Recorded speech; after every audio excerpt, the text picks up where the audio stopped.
သားသမီးတွေအပေါ်မှာမိဘကျေးဇူးကြီးတယ်ကျေးဇူးများတယ်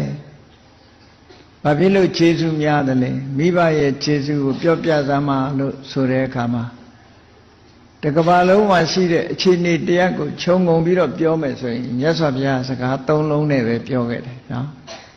၃လုံးနဲ့ပြောတာတယောက်စီပြောခိုင်းမယ်ဆိုရင်တော့အမျိုးမျိုးပြောမှာပေါ့ဟောမြတ်စွာဘုရားကမိဘရဲ့ခြေဆုတရားဆိုတာပြောပြပါဆိုရင်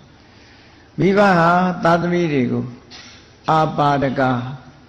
ဘေးရန်မကြရအောင်ဆောင်းလျှောက်ခဲ့တယ်ဒါတခု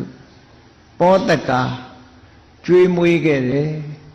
နှုတ်တိုက်တာကစပြီးတော့သားသမီးကိုကျွေးခဲ့တယ်မစားရတဲ့အရွယ်ကစပြီးကျွေးလာနောက်တစ်ခုကဘာလို့ဆိုဣမတ္တလောကတ္တဓာတိတာရောဒီလောကကြီးကိုလာခွင့်ပေးတယ်ဒီလောကကြီးကိုပြတယ်အဲ့ဒီကျေးဇူးတရားတွေကိုသေချာအလေးနဲ့စဉ်းစားကြည့်အလေးနဲ့စဉ်းစားကြည့်ဒါပုံမှန်အားဖြင့်မိဘတွေကသားသမီးတွေပေါ်မှာတင်ရှိတဲ့ကျေးဇူး၃မျိုးလို့ဒီလိုပြောရမယ်နော်ကျေးဇူး၃မျိုးဆောင်းလျှောက်ခဲ့တယ်ဟုတ်တယ်ငယ်စဉ်တောင်ကြီးကလေးဘဝပက်လက်လေးပဲအိတ်တက်သေးတာအဲ့ဒီချိန်မှာမိဘကမဆောင်းလျှောက်ဘူးဆိုရင်ဒီကလေးအသက်ရှင်ဖို့မလွယ်ဘူးမစားတတ်သေးဘူးဆိုတဲ့အချိန်မှာနှိုးတိုက်ပြီးတော့ကျွေးခဲ့တယ်မကျွေးဘူးဆိုရင်ဒီကလေးဟာအသက်ရှင်ဖို့မရှိဘူးနောက်တစ်ခုမိဘတွေကဒီလောကကြီးကိုမပြဘူးဆိုရင်ဒီကလေးဟာလူဘဝရောက်ဖို့ဆိုတာမဖြစ်နိုင်ဘူးတဲ့ဒါဘုန်းကြီးတို့တွေမိဘမပါဘဲနဲ့လောကကြီးမှာမွေးဖွားလာတာလို့ရှိမှမရှိတာအမေဖေရဲ့ကျေးဇူးတရားနဲ့ပဲအသက်ရှင်ပြီးတော့ကြီးထွားလာကြရတာလေအဲ့တော့ဒီကိစ္စတွေကိုကြည့်မယ်ဆိုလို့ရှိရင်ဒီကျေးဇူးတရားတွေကိုသားသမီးကမိဘအပေါ်မှာတင်ရှိနေတယ်လို့ဒီလိုပြောတာမိဘအပေါ်မှာတင်ရှိနေတယ်အဲ့ဒါကြောင့်မလို့မာတာပိတုဥပဋ္ဌာဏမိဘကိုတုံ့ပြန်ပြီးတော့ကျေးဇူးပြုထိုက်တယ်ပြုစုလို့ကြွေးတဲ့နဲ့လောကကြီးမှာလူရည်လို့ဖြစ်လာတာတဦးတည်းဖြစ်လာတာတဦးတည်းဖြစ်လာတယ်ဆိုတာတချို့ကပြောလိမ့်မယ်အမွာဘူးကြတော့ဘယ်လိုလုပ်မလဲကိုရောနော်ဒါလည်းတယောက်နဲ့တယောက်သိတာမှမဟုတ်တာနော်မတော်တဆတွဲမိကြတာသာရှိတာလာတော့ကကိုတယောက်တည်းလာတာပဲအကုန်လုံးလောကကြီးတဲ့ဝင်လာတယ်ဝင်လာပြီးတဲ့အခါမှာဘသူနဲ့အရင်တွေ့ရတော့ဆိုအမေဖေနဲ့ပဲအရင်တွေ့ရတာပဲအမေဖေနဲ့အရင်တွေ့တာဒါပုံမှန်အနေထားအဖြစ်ပြောမယ်ဆိုရင်မိဘဘက်ကကြီးပဲအသာစီးလို့မြတ်စွာဘုရားဒီလိုခေါ်တာလားလို့ဆိုတဲ့အခါမှာရှင်းလင်းနားလည်ဖို့တော့လိုအပ်တယ်ပေါ့တချို့သားသမီးတွေကပြောရမယ်မိဘကပဲကျေးဇူးရှိတာလားသားသမီးကရောမိဘအပေါ်ကျေးဇူးမရှိဘူးလားလို့ဒီလိုလဲပြောကောင်းပြောလာလိမ့်မယ်နော်ခဏခေတ်ကြီးကိုနည်းနည်းစစ်ဆေးကြည့်ဒါကပုံမှန်အနေထားတစ်ခုအနေနဲ့ပြောတာခဏခေတ်ကြီးမှာအပါဒကပောတကနော်ကျွေးမွေးဆောက်ရှောက်တာတို့ဣမတ္တလောကတ္တဓာတိတာရောတို့ဆိုတဲ့မိဘရဲ့ခြေဆုတရားတွေကိုမိဘတိုင်းကလှုပ်ဆောင်ရလားလို့ဆိုတာကိုစဉ်းစားရတချို့မိဘတွေကခဏခေတ်မှာဆိုရင်ကမ္ဘာလောကမှာကြည့်နော်သားသမီးကိုလူလောကလာခွင့်မပြုတာတွေမရှိဘူးလားလာခြင်းတိုင်းလာလို့မရဘူးမင်းမလာခဲ့နဲ့ရောက်လာရင်တောင်ခြုံကြားပြစ်တာရှိသေးတယ်လေဟောအဲ့ဒါမျိုးကြတော့သူကဘယ်သူကစ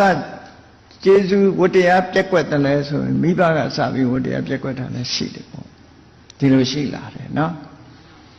အပါဒကဘောဓကကျွေးမွေးဆောင်းရှောက်မှမူမိဘကမဆောင်းရှောက်ခဲ့ဘူးလမ်းမေးပြစ်ခဲ့တယ်ဆေးရုံနေမှာဆိုရင်တော်တော်များများကြားနေရပြစ်ထားခဲ့တယ်မိဘလစ်သွားတာတွေရှိတယ်ပေါ့နော်အဲ့ဒီထဲမှာဟုတ်ပြီပုံမှန်အားဖြင့်ဆိုရင်မိဘဟာသားသမီးကိုထိမ့်သိမ့်ဆောက်ရှုပ်လို့လူသားဖြစ်သွားတဲ့လူတိုင်းဟာမိဘကိုကျေးဇူးတင်ရမှာတော့သိချတယ်ဘာဖြစ်လို့ကျေးဇူးတင်ရတော့ဆိုကိုကမိဘကိုပြန်ပြီးတော့ပေးနိုင်တာရှိတယ်လို့မပေးနိုင်တာတခုရှိတယ်ဘယ်လိုမှအတုံးအလဲလုံးလို့မရဘူးဆိုတော့အတုံးလဲလုံးလို့ရတာဘာလို့ဆိုအပါဒကဆောင်းလျှောက်တယ် အမေဖေတက်ကြီးလာတဲ့အခါကိုကပြန်ဆောင်ရှောက်တာလုပ်လို့ရအမေဖေအသက်ရွယ်ကြီးလို့ကိုကလည်းအသက်ရွယ်ရလာလို့တိထက်လာလို့မိဘကိုပြန်ကြွေးတယ်ဆိုတာဒါလည်းလုပ်လို့ရတယ်ဆောင်းချောက်တာလည်းလုပ်လို့ရတယ်ကြွေးတာလည်းလုပ်လို့ရတယ်လုပ်လို့မရတဲ့ပြန်ဆက်လို့မရတဲ့ခြေဆုကဘာလို့ဆိုဒီလောကကြီးကိုလာခွင့်ပြုတဲ့ခြေဆုဟာနဲ့တာမှမဟုတ်တာလေဒါကြတော့အတုံးပြန်လုပ်လို့ရပါမလားမရပါဘူးအမေဖေကကိုယ့်တဲ့အရင်မွေးတာလေကိုကလာခွင့်ပြုတာမဟုတ်ဘူးအမေဖေကသာလာခွင့်ပြုတာဒါကြောင့်မို့လို့ဒီကျေးဇူးတရားကြောင့်မို့လို့မြတ်စွာဘုရားကမိဘကိုကျေးဇူးဆက်လို့မကျေဘူးလို့ပြောတာတမန်အားဖြင့်ကျေးဇူးဆက်မယ်ဆိုရင်ဟောဒီဣမတ္တလောကတ္တဓာတိတာတော့ဒီလောကကြီးကိုလာခွင့်ပြုတယ်ဆိုတာကိုကတုံ့ပြန်ပြီးတော့ပေးဆက်လို့မရနိုင်တဲ့ကျေးဇူးတစ်ခုပဲလို့ဒီလိုဆိုလိုတာပေါ့နော်အင်တမကျေးဇူးကြီးတယ်အခုဒီလောကကြီးတဲ့ကိုမိဘကလာခွင့်ပြုလိုက်လို့လာရပြီလာရတဲ့အခါမှာလောကမှာပညာမိမိအတွက်နော်ကိုကြီးပွားကြောင်းပညာတွေသင်ရတယ်စီးပွားဥစ္စာတွေတိုးတက်ခွင့်ရတယ်အလုပ်ကိုင်းတွေလုပ်ကိုင်းခွင့်ရတယ်တရားဓမ္မတွေနာခွင့်ရတယ်တရားဓမ္မတွေကျင့်သုံးခွင့်ရတယ်ဒါတွေဟာလိုက်ကြည့်လိုက်မယ်ဆိုမိဘကလူလောကကြီးတဲ့လာခွင့်ပြုလိုက်လို့ဒီအခွင့်အရေးတွေရတယ်လို့ပြောရမှာပဲအဲ့တော့ဒီကျေးဇူးတရားတွေဟာဘုသူရဲ့ကျေးဇူးတရားလဲလို့ဆိုရင်မိဘရဲ့ကျေးဇူးတရားတွေဆက်လို့မကုန်တဲ့ကျေးဇူးတရားလို့ဒီလိုပြောရမှာနော်အဲ့တော့စဉ်းစားစရာတွေကတော့ခုခေတ်မှာအများကြီးဝင်လာတယ်ပေါ့စဉ်းစားစရာဆိုတာတာမန်အားဖြင့်ကြည့်မယ်ဆိုရင်မိဘရဲ့ကျေးဇူးဟုတ်တယ်မှန်တယ်မိဘရဲ့ကျေးဇူးကြောင့်ကိုယ်ဟာလူဘဝရောက်လာတာဆက်လို့မကုန်ဘူးဒါကပုံမှန်အနေထားတစ်ခုပြောတာကဲဟုတ်ပြီမိဘရဲ့ကျေးဇူးရှိလို့ဒါဒီလောကကြီးကိုလာခွင့်ပြုတဲ့ကျေးဇူးတရားတစ်ခုတည်းနဲ့ပဲကိုကတစ်သက်လုံးမိဘရဲ့ကျေးဇူးကိုမမေ့တိုက်တော့ဘူးဒါသိချပြီမမေ့တိုက်လို့တုံးဆက်ရမယ်မိဘရဲ့ကျေးဇူးတွေကိုဆက်ရမယ်ကဲအဲ့ဒီနေရာမှာလောကလူတွေတွေးထင်လာကြတာရှိတယ်တွေးထင်လာကြတာရှိတယ်အသက်အရွယ်ရောက်လာတဲ့အခါကျတော့မိဘဆိုတာမိဘတိုင်းမိကောင်းဖကောင်းဖြစ်တာမှမဟုတ်တာနော်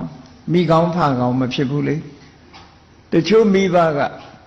ဘုတရားကြည်မကြည်ုံနေမကဘူးကိုချင်းတရားမကောင်းတဲ့မိဘရောရှိနိုင်တာပဲလေအဲ့ဒီလိုမိဘက၅ပါးသီလမလုံဘူးဆိုပါစို့ကိုချင်းတရားမကောင်းဘူးအဲ့ဒီလိုကိုချင်းတရားမကောင်းတဲ့မိဘကိုသားသမီးကစော်ကားရင်ရောအပြစ်ရှိသလားလို့ဒီလိုမေးလာကြမေးလာတဲ့အခါကျတော့ကျေးဇူးဆိုတာကျေးဇူးပဲလေကျေးဇူးဆိုတာကျေးဇူးတရားမိဘကသားသမီးနဲ့ဘယ်သူကအရင်မွေးတာတုံးဆိုမိဘအရင်မွေးတာမိဘအရင်မွေးလိုက်လို့မိဘကကိုယ့်ကိုစောင့်ရှောက်ပြီးတော့